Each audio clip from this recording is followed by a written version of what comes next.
Ustadz, kita kan Barakallah. kemarin-kemarin udah ngebahas para wanita Penguasa, panglima gitu ya. penguasa, panglima, kemudian juga terakhir itu sebelum yang sekarang Ha, ada Ratu Ageng yang mendidik Pangeran Diponegoro. Ini kan ya beliau pendidik juga, tapi itu kan masih kayak ada Iya. nasab gitu ya, masih internal keluarga. Saya sekarang pengen ini dong diceritain tentang sosok pendidik yang mungkin secara lebih general gitu. Mungkin beliau adalah seorang guru atau ya Ulama pendidik, perempuan. ulama perempuan dari Indonesia khusus. Betul. Kita punya nama yang sangat luar biasa. Namanya Tengku Fakinah atau Fakinah. sering dipanggil Tengku Faki. Ya, biasanya Tengku gelar ulama ya kalau di Aceh. Tapi kalau di Melayu itu gelar bangsawan. Jadi ada Tengku, tulisannya TENGKU. Nah, itu kalau di Kesultanan Langkat dan lain sebagainya itu gelar bangsawan. Tapi kalau di Aceh Tengku dengan tulisan EU, Jengku, dibacanya Jengku, Dengku, itu nama gelar untuk ulama. Gelar untuk ulama. Tengku Fakinah ini berasal dari keluarga ulama. Dia memiliki seorang ayah yang disebut Tengku Muhammad Sa'ad atau juga dikenal sebagai Tengku Cik Lampucok. Nah, ini berasal dari keturunan dari Datuk Mahmud. Datuk Mahmud ini seorang mufti Kesultanan Aceh di masa Sultan Iskandar Syah. Jadi ini seorang keturunan dari keluarga ulama memang ya turun-temurun. Dan Tengku Faki ini sejak kecil dididik oleh ayahandanya dan kemudian sangat luar biasa di dalam ketekunannya untuk mempelajari berbagai cabang-cabang keilmuan Islam. Dari akidah, kemudian fikih, hadis, dan juga berbagai fan ilmu seperti nahwu dan sorof gitu ya. Ini sehingga Tengku Fakinah ini di usia muda dikenal sebagai seorang ulama perempuan. Sudah diminta ayahnya untuk mengajar di dayah yang didirikan oleh ayahnya. Dayah ini pesantren ya, dalam bahasa Aceh. Kemudian pada usia yang masih belia dia dinikahkan juga dengan seorang ulama yang kemudian ulama ini diminta oleh ayahnya untuk mengajar juga di pesantrennya. Jadi suaminya yang pertama ini kalau tidak salah namanya Tengku, kenapa jadi agak lupa ya tadi ada seorang ulama yang kemudian dia ini sangat-sangat langsung terpanggil ketika di tahun 1873 Belanda menyerang Kutaraja atau Banda Aceh yang menjadi pusat kesultanan. Jadi suami Tengku Fakinah ini bahkan dibandingkan dengan mengajar di pesantren di dayah, lebih memilih terjun ke medan jihad. Walaupun beliau juga adalah seorang ulama. Jadi akhirnya dia bersama santri-santrinya dayahnya bergabung dengan para panglima ya, panglima Polem, panglima Banta yang ada di sekitarnya untuk menggabungkan santri-santrinya dengan laskar atau prajurit-prajurit Aceh yang berperang melawan Belanda. Lebih-lebih ketika kemudian serbuan Belanda sudah sampai ke wilayah Aceh besar di tahun 1879 pada saat itu. Nah, beliau itu suaminya ini mempertahankan wilayah yang disebut sebagai wilayah Pantai Cermin. Pantai Cermin ini daerah Ulele ya di Aceh besar pada saat itu. Dan qadarullah suaminya ini syahid. Gitu ya, bersama para panglima Aceh yang lain, Panglima Daud dan lain sebagainya. Ini beliau gugur syahid di dalam peperangan melawan pasukan Belanda ini, sehingga Tengku Fakinah ini sudah menjadi janda di usia yang masih belasan pada saat itu. Kalau tidak salah 17 atau 18 tahun suaminya sudah syahid fisabilillah. Begitu suaminya ini kemudian gugur, Tengku Fakinah tidak kemudian berhenti dari perjuangan, dia justru membentuk sebuah badan amal perempuan. Badan amal perempuan ini memiliki beberapa divisi. Divisi pertama adalah divisi penghimpunan atau penggalangan dana. Jadi gitu ya. Si Tengku Fakinah bersama murid-muridnya ini rajin berkeliling kepada orang-orang kaya. Kemudian menyampaikan kepada mereka kewajiban jihad dengan harta, kewajiban zakatnya, kewajiban infaknya, bahkan bersedia menghitungkan zakat yang harus dibayarkan berapa, mau infak berapa, untuk biaya jihad fisabilillah berapa. Sehingga Tengku Fakinah ini membangun hubungan yang baik dengan para orang-orang kaya ini. Ketika beliau datang ke tempat mereka, beliau mengajarkan berbagai macam ilmu agama, bahkan kadang membawa hadiah seperti kitab suci Al-Quran, tulisan tangan, yang waktu itu sangat dihargai mahal tentu saja, untuk kemudian meminta mereka kontribusi dalam jihad fisabilillah. Iya. Jadi ini divisinya ini penghimpunan atau yang kemudian menghimpun dana jihad fisabilillah. Divisi kedua adalah divisi logistik. Mereka yang berbelanja berbagai macam logistik, beras, kemudian kain, Sayur-sayur, lalu berbagai bahan makanan, daging-daging kering dan lain sebagainya, ikan-ikan, ya, ikan-ikan kering. Kalau di Aceh ada namanya ikan kayu, Ustaz. Ikan kayu. Ikan kayu itu ikan yang dikeringkan dengan proses yang sangat lama sampai keras sekali dan itu awet bertahun-tahun. Wah. Jadi memang diawetkan dengan cara dikeringkan sampai dia itu kerasnya kayak kayu. Nah, kalau mau masak itu harus direndam kemudian direbus lama. Masya Allah, biar basah lagi. Ya, biar dia dimakan. bisa tidak terlalu keras untuk dinikmati. Tapi ini menjadi bekal jihad yang luar biasa dan ini salah satu yang kemudian waktu itu dikembangkan dengan sangat serius oleh Tengku Fakinah dan grup logistiknya ini. Jadi beliau bayangkan ya, mengelola penghimpunan, mengelola logistik, dan yang ketiga bahkan Tengku Fakinah ini mengelola Zeni, barisan yang kemudian membangun berbagai kuta atau benteng-benteng pertahanan. Masya Allah. Jadi dia memiliki beberapa kaum perempuan yang sangat ahli dalam merancang dan merencanakan pembuatan benteng-benteng pertahanan untuk bertahan melawan serangan Belanda dengan bahan-bahan yang sederhana, dengan bambu, kayu, tanah, ya, tanah liat dan lain sebagainya untuk membangun benteng-benteng pertahanan, kubu-kubu pertahanan yang disebut sebagai kuta. Luar biasa banget Kita ya wanita jarang Aceh. ketemu seorang perempuan yang sampai seperti ini. Dia ngurusin penghimpunan dana, mengurusin logistik dan mengurusi pembangunan benteng. Sehingga beliau memiliki sebuah benteng sendiri yang namanya Cot WU. Cot WU ini benteng beliau yang didirikan oleh beliau dan juga kesatuan pasukan wanitanya. Sementara di sekitarnya ada benteng-benteng lain yang dipimpin oleh para laki-laki seperti Habib Long atau kemudian Habib Ahmad namanya ya, kemudian dipanggil sebagai Habib Long karena dia bertahan di wilayah yang disebut sebagai Long, Aceh Besar. Kemudian ada Panglima Polem, ada Panglima Nanta, dan Panglima-panglima yang lain memiliki benteng-benteng mereka yang dibantu pembangunannya oleh Tengku Fakinah. Sementara Tengku Fakinah punya benteng sendiri di wilayah yang disebut sebagai Cotwo. Nah, pada saat itu karena harus merundingkan berbagai siasat perang, harus merundingkan berbagai macam strategi dengan para laki-laki, para ulama yang ada di sekitar Tengku Fakinah menyarankan agar beliau menikah. Karena kalau bermusyawarah dengan para lelaki kok tidak didampingi oleh suami sendiri, itu nanti kesannya seperti apa? Kesannya kurang bagus. Maka Tengku Fakinah menyetujuinya dan beliau menikah dengan suami keduanya yang namanya Tengku Nyak Badai. Tengku Nyak Badai ini juga seorang yang mujahid, ulama mujahid, dan mereka berdua begitu kompak dalam memimpin pertempuran-pertempuran melawan Belanda sampai kemudian bentengnya di Cotwo ini dihancurkan oleh Belanda sehingga beliau terpaksa mundur dan mencari kubu-kubu pertahanan baru di wilayah yang lebih ke selatan, ya, bergerak ke wilayah yang lebih dekat dengan hutan-hutan Gayo pada waktu itu, ya, dan di situ beliau memiliki salah satu murid yang hebat menjadi mujahidah pula, namanya Cut Nyadin. Masya Allah. Jadi Cut Nyadin itu muridnya Tengku Fakinah, gitu ya, santrinya Tengku Fakinah yang kemudian kawin dengan panglima yang dikenal sebagai Teku Umar dari Molaboh.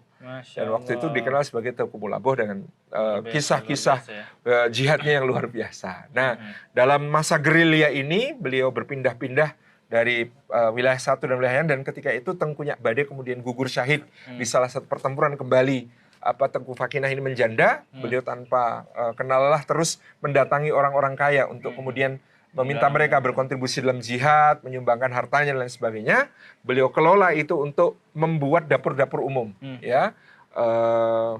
Selain membelanjakan kebutuhan, beliau juga mensuplainya untuk para mujahid. Termasuk Cut Nyadin ketika bergerilya bersama Teku Umar, maka itu sering mendapatkan kiriman baik beras, kain-kain tenun berwarna hitam, gitu ya, juga perhiasan-perhiasan dari Tengku Fakinah untuk kemudian nanti menjadi bekal perjuangan, gitu ya. Jadi Tengku Fakinah ini menjadi penyalur distribusi dari orang-orang yang berjihad dengan hartanya kepada para mujahid di lapangan, pada mujahid di garis depan. Mungkin kalau gitu. sekarang kayak BM3 ini, kan? Masya Allah, kita masih kecil ya dibandingkan apa yang beliau perjuangkan, luar biasa. Dan saat itu, pada suatu hari Tengku Fakinah ini mendengar kabar tidak sedap.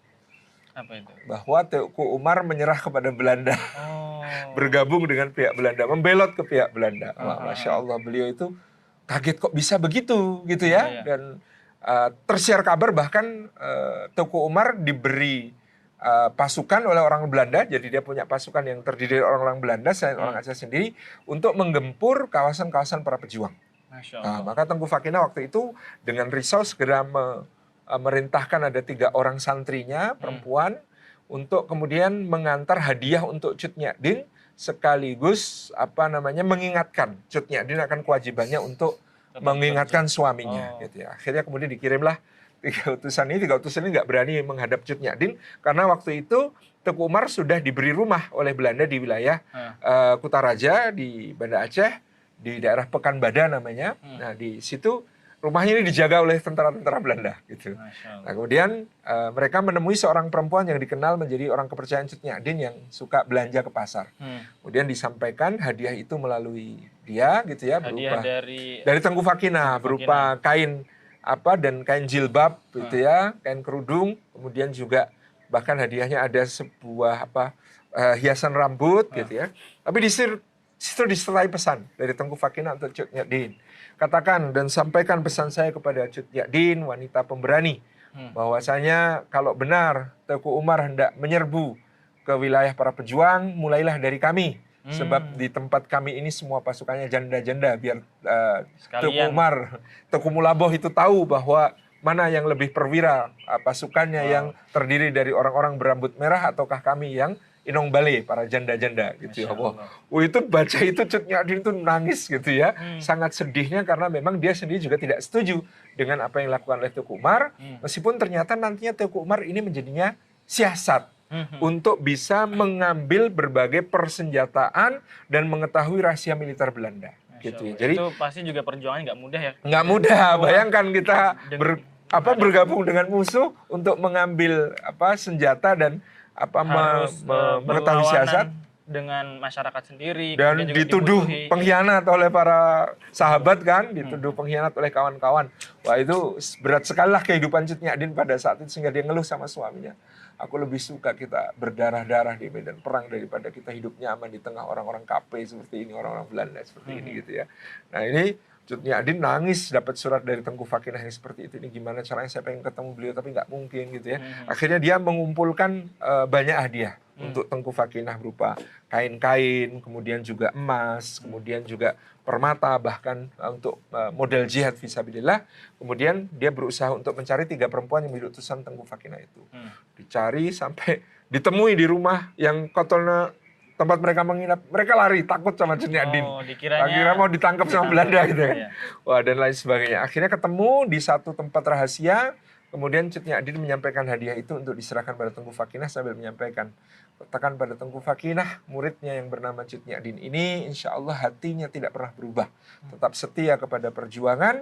Dia sudah menyampaikan apa yang harus dia sampaikan, nasihat-nasihat kepada suaminya, tetapi suaminya punya pemikiran tersendiri yang belum saatnya disampaikan sekarang. Bahkan itu tetap dirahasiakan oleh Cut Nyak.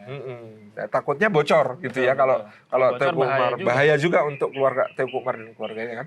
Akhirnya kemudian datang disampaikan kepada Tengku Fakina apa yang sudah disampaikan Cut Nyak. Akhirnya Tengku Fakina tahu sepertinya ini ada siasat lain dari mereka berdua. Mudah-mudahan mereka selalu bisa istiqomah fisabilillah.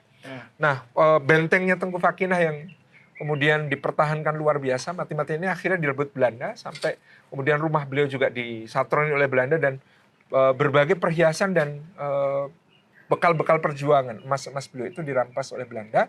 Beliau tidak menyerah, terus bergerilya semakin ke arah pedalaman ke Benteng Anak Galung. Benteng Anak Galung ini dipimpin oleh Tengku Cik Ditiro Muhammad Saman, yang sangat terkenal kegiatannya dalam jihad melawan Belanda dan memimpin barisan ulama. Jadi bahkan pada saat itu dikatakan ini yang paling sulit dikalahkan oleh Belanda, benteng-bentengnya, karena kalau benteng-benteng yang dipimpin oleh panglima-panglima militer Aceh yang disebut sebagai Panglima Sagu dan para ule balang, itu kadang-kadang asalkan digempur habis-habisan mereka akan menyerah. Atau panglimanya ditangkap, atau kemudian bentengnya ditinggalkan, pergi.